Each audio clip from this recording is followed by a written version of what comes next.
एकदा अकबर आणि बिरबल दोघेही दरबारामध्ये बसले होते. सर्व दरबारी लोक देखील तिथे हजर होते.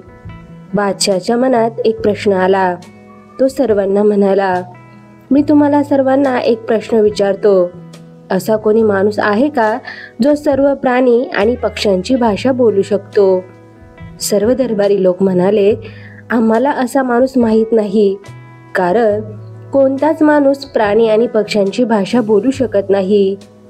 यावर बिरबल म्हणाला, महाराज, मला एक असा माणूस माहीत आहे जो कावळ्याची भाषा बोलतो, वाघाची भाषा त्याला येते आणि जो गाढवाची भाषा देखील बोलू शकतो.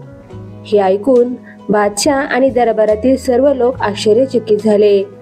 मग बादशाह म्हणाला, तू अशा माणसाला उद्या दरबारामध्ये घेऊन ये.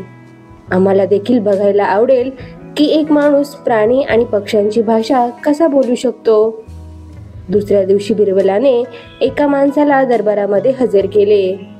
त्या माणसाला त्याने एक बाटली दारूची पाजली होती, त्यामुळे तो सारखा बडबड करत होता.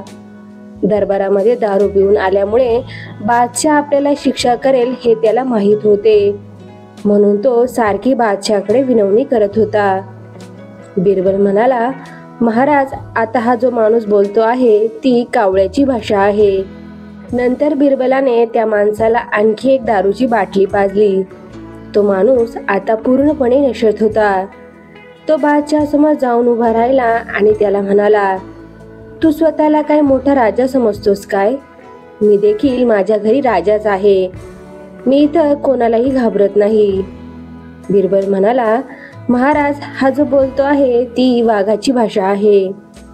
आता बिरबलाने त्या माणसाला तिसरी दारूची बाटली पाजली. यावेळी तो माणूस दचकला आणि जमिनीवर पडून हातपाय हवेत फिरून वेडेवाकडे आवाज काढू लागला. तो काय करत आहे हे त्याला समजत नव्हते.